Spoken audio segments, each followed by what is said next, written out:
Jangan terlalu eksklusif lah, ya, berikan kesempatan. Juga jangan alergi dengan ya dunia luar, nggak boleh. Jangan terlalu eksklusif sehingga jangan memandang hanya kita yang bisa seperti ini, nggak boleh. Apalagi anak-anak kita ini kan perlu pemahaman yang positif.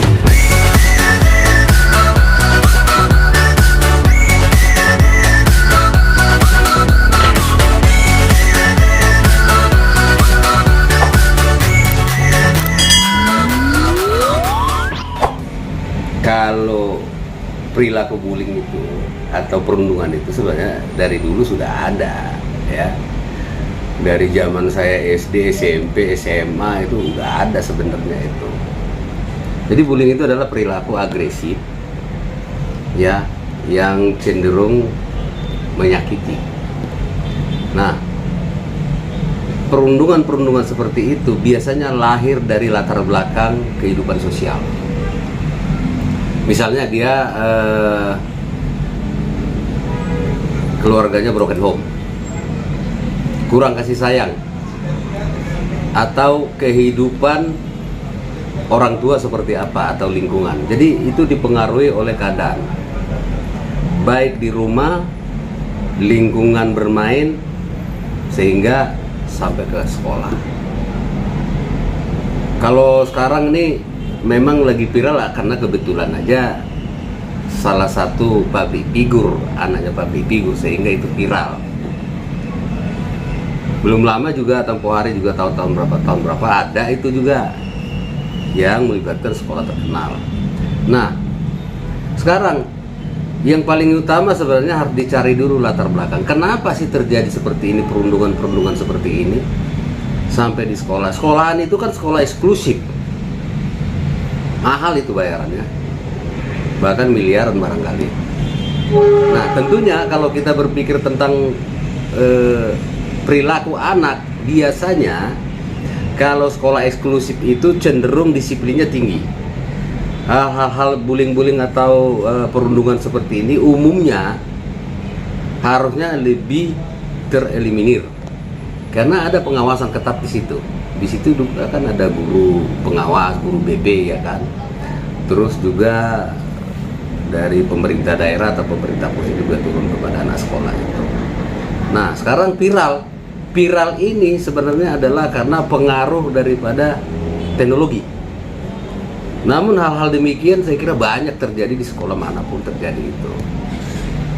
Nah, pesan saya kepada termasuk aparat penegak hukum, tolong cari tahu kenapa bisa terjadi hal seperti ini di tempat yang super eksklusif. Latar belakangnya apa, dari mana dia itu, supaya tuntas. Dan jangan sampai ini terjadi lagi ke orang lain. Tidak tertutup kemungkinan akan berulang kembali, bahkan di tempat yang sama, kalau tidak ada sanksi tegas. Itu. Nah, kalau persepsinya seperti itu oleh karena orang tuanya hebat, katakanlah orang tuanya hebat sehingga dia merasa harus bisa lepas dari perilaku seperti itu, saya kira nggak selamanya benar itu. Tapi pengaruhnya ada. Itu saya sampaikan tadi. Tingkah laku orang tua, gaya hidup orang tua biasanya akan dicontoh oleh anak-anaknya. Itu yang paling dekat. Kemudian nanti ya lingkungannya, guru-gurunya. Jadi kalau anak itu kan gampang untuk mengingat sebenarnya. Apa yang dilihat itu yang diingatannya itu langsung ingat, oh ini boleh ternyata gitu loh. Padahal itu salah. Jadi kalau Anda tanya apakah ini ada pengaruhnya dengan keberadaan orang tua? Ya pasti ada pengaruhnya.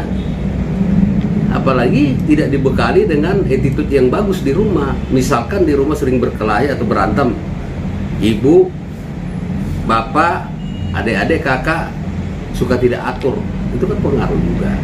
Tetapi tidak selamanya karena keberadaan orang tua itu terjadi. Tapi umumnya memang ada pengaruhnya. Itu saya bilang, karena ini adalah melibatkan anak-anak, tentu cara menanganinya juga berbeda. Undang-undang perlindungan anak sudah diatur, sanksinya juga udah jelas ada di situ. baik kurungan badan, penjara, dengan denda juga udah diatur sebenarnya. Hanya saja memang kalau anak di bawah umur kan hukum acaranya beda, ya. Jadi cara menyidangkannya juga berbeda dengan anak yang sudah dewasa. Sejahat-jahatnya anak kalau menurut Undang-Undang Perlindungan Anak itu ya hukuman yang bisa dikenakan tuh maksimum 10 tahun. Jadi bukan berarti tidak ada aturan itu. Apakah karena aturan tidak jelas? Enggak, sebenarnya harus dicari latar belakangnya kenapa sih bisa seperti itu. Anak ini kenapa sih seperti ini? Terus jangan semata-mata hanya korban dulu. Pelaku bisa, kenapa bisa melakukan? Korban, apakah korban ini juga korban pertama sekali atau sudah berulang kali? Itu juga harus dicari tahu. Tugas siapa? Di situ ada Komnas Perlindungan Anak Indonesia. Terus ada peranan aparat penegak hukum juga. Dia harus dicari tahu dengan sungguh-sungguh gitu, supaya ketemu nanti ada apa sih sebenarnya di situ gitu loh. Ini harus dicari tahu sampai tuntas. Jangan hanya ngejar hukuman gitu loh. Harus ada edukasi kepada anak-anak kita yang lainnya gitu loh. Kalau saya ngelihat ya perilaku itu, kalau Anda tanya motif, ya memang kita harus wawancara langsung dengan dia. Saya bicara secara umum aja, ya. Kalau di tatanan kehidupan sosial itu kan ada unsur kebiasaan, ya. Ada unsur pemaaf. Nah, jadi kalau orang melakukan kesalahan itu sebenarnya jangan hanya dilihat daripada sanksinya saja dulu. Seperti yang Anda sampaikan tadi, latar belakang perlu. Kenapa anak ini seperti ini perlakuannya? Apakah dia kurang kasih sayang? Perlu juga dicari tahu.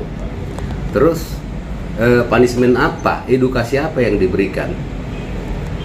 Dan si pelaku maupun korban kan juga harus punya masa depan. Bukan berarti saat ini dia melakukan kesalahan lantas selamanya dia melakukan kesalahan. Kan harus ada perubahan, harus ada edukasi. Kasih arahan lah, kasih didikan yang bagus itu, supaya nggak terulang kembali. Terutama di rumah. Di rumah itu adalah lahirnya perilaku dan watak dari rumah duluan. Baru kehidupan sehari-hari. Anak-anak itu kan harus dibawa kontrol orang tua. Jangan terlalu bebas, kayak bawa sepeda motor. Kenapa sih Undang-Undang Lalu Lintas melarang anak yang belum dewasa tidak bisa memiliki SIM? Ya karena itu, kontrol emosional anak itu belum sempurna. Belum seperti orang dewasa. Jadi itu dari sisi situ juga harus dilihat. Terus kegiatan sehari-hari. Kalau kegiatan sehari-hari dia murni di sekolah saja, habis itu dia sering interaksi dengan orang tua, saya kira perilaku seperti ini dengan sendirinya akan tersingkir. Apalagi dia bergaul dengan orang-orang yang sifatnya positif, itu loh. Jadi pengaruh itu semua. Adat kebiasaan juga terpengaruh kepada kehidupan si anak. Nanti kan mereka setelah besar mau jadi apa, kan gitu. Itu pengaruh sekali. Bang, tapi mungkin melihat Bang, tidak jarang juga kasus kayak gini kan terulang kembali. Terus dengan adanya faktor orang tuanya yang mungkin bisa dibilang artis terkenal, dengan dekat dengan pejabat, atau mungkin pejabat tinggi juga Bang, itu seperti apa Bang? Kadang lolos gitu aja Bang. Ya itu tadi saya bilang, jadi orang tua kalau kebetulan mendapat rezeki yang bagus atau jabatan bagus, jangan bertingkah ponga atau sombong. Karena semua kan juga titipan, ya kan? Jangan kita ajarkan ke anak-anak kita juga bahwa apa-apa bisa gue selesaikan. Gak boleh, apalagi hukum itu kan harus tegak lurus ya. Jadi makanya ada ajas hukum itu kan equality before the law, sama di mata hukum. Jadi kalau dia anak orang kaya, terus anak orang pejabat, terus dia mau suka-sukanya melanggar hukum, nggak seperti itu, nggak boleh. Jadi saya bilang dari awal, orang tua sangat berpengaruh dalam membentuk perilaku anak. Jadi kalau kita sebagai orang tua kebetulan rezekinya bagus, ya syukurin. Ya, ajarkan ke anak-anak kita itu supaya ini bisa dimanfaatkan dengan baik. Jangan menjadi bumerang kepada orang lain. Karena kebetulan dia nasibnya bagus, orang tuanya punya rezeki bagus. Orang lain kan belum tentu. Dan dunia juga berputar, bumi berputar. Nggak selamanya orang tua kita hebat, nggak selamanya dia bisa menikmati fasilitas yang hebat itu. Jangan menganggap semuanya jabatan, uang, nggak boleh. Equality before the law itu, kesadaran itu penting dibangun dari rumah, dalam kehidupan, termasuk di sekolah. Iya, supaya tidak terjadi, itu saya sampaikan. Biasakanlah mengajarkan anak itu supaya mempunyai toleransi yang tinggi. Toleransi itu macam-macam. Toleransi dalam hal berbagi rasa itu penting. Jangan menganggap dia superior. Atau jangan pula anak itu menganggap bahwa dia adalah orang yang tidak dihargai sama sekali. Anak-anak itu kan perlu dihargai. Oleh siapa? Oleh orang tua, oleh keluarga, oleh teman, oleh guru, oleh siapapun yang punya interaksi dengan anak-anak itu. Sehingga nanti akan terbentuk mindsetnya dia, oh iya saya harus menghargai orang lain. Jadi dia harus diajarkan dari sejak dini, sejak usia dini dia udah harus diajarkan. Sehingga nanti itu akan terbentuk di dalam usia sekolah sampai dia kerja. Jangan sampai sudah mau kerja ujung-ujungnya berantakan semua. Doktrin-doktrin itu harus didoktrin yang benar, ya. Doktrin menghargai, harus menghargai, taat hukum harus dijelaskan juga di doktrin. Terus semua harus sekolah, pendidikan, toleransi, kesehatan itu termasuk itu penting ya. Jadi banyak hal sebenarnya di situ yang harus diberikan kepada anak-anak tersebut. Iya, penting sekali karena kebetulan ini kejadian di lingkungan sekolah. Nah, sekolah juga saya kira jangan terlalu eksklusif. Juga dia harus memberikan sifat-sifat yang memang membuka diri, jangan terlalu eksklusif lah. Karena takutnya si anak itu menyalahgunakan, menganggapnya seolah-olah itu menjadi kesombongan. Padahal nggak boleh kita menyombongkan diri terhadap orang yang memang termarginal, apalagi dari sisi ekonomi. Juga harus ada toleransi di situ. Itu harus dibiasakan. Jadi saya sudah sampaikan dari awal, lahirnya watak si anak itu, perilakunya itu terbentuk dari rumah. Kemudian nanti di dalam kehidupan sosialnya seperti apa, di sekolah, nanti di dunia kerja. Akhirnya kan di dunia kerja itu. Jadi itu harus benar-benar setiap orang tua, siapapun. Kenapa sampai ada si Undang-Undang Perlindungan Anak nomor 35 itu? Ya karena itu, untuk melindungi hak-hak anak. Ketika anak ini nakal, apa yang harus dilakukan? Semua harus mengambil peranan, termasuk kita, termasuk Anda sebagai insan pers itu mengambil peran.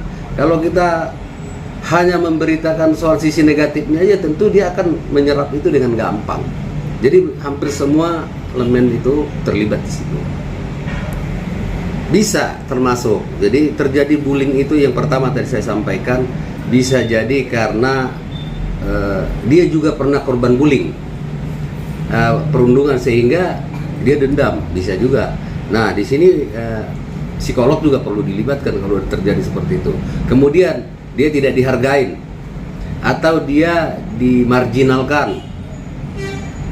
Kemudian mungkin dari sisi ekonomi kurang sehingga dia merasa frustrasi. Nah, ini kan tanggung jawab siapa? Tanggung jawab kita sebagai orang tua, tanggung jawab negara juga memberikan itu kepada si anak. Sehingga nanti generasi mereka ini bisa memimpin dengan baik, kan gitu. Kalau itu kita nggak praktekkan, nggak kita tularkan, kita nggak memberikan edukasi, bagaimana dia menghargai orang lain? Jangankan orang lain, menghargai diri dia sendiri aja belum tentu bisa kalau seperti itu. Jadi ya multi ya, kompleks itu semua permasalahan itu harus bisa ditangani sampai tuntas. Jangan hanya ini, misalnya nih sekarang ini kan lagi viral nih kasus yang di Tangerang Selatan. Habis ini ntar diam lagi. Ini harus continue berkesinambungan, ya, negara hadir di situ, dan unsur sekolah juga harus juga. Itu tadi saya sampaikan, jangan terlalu eksklusif lah, ya, berikan kesempatan. Juga jangan alergi dengan ya dunia luar, nggak boleh, jangan terlalu eksklusif sehingga jangan memandang hanya kita yang bisa seperti ini, nggak boleh.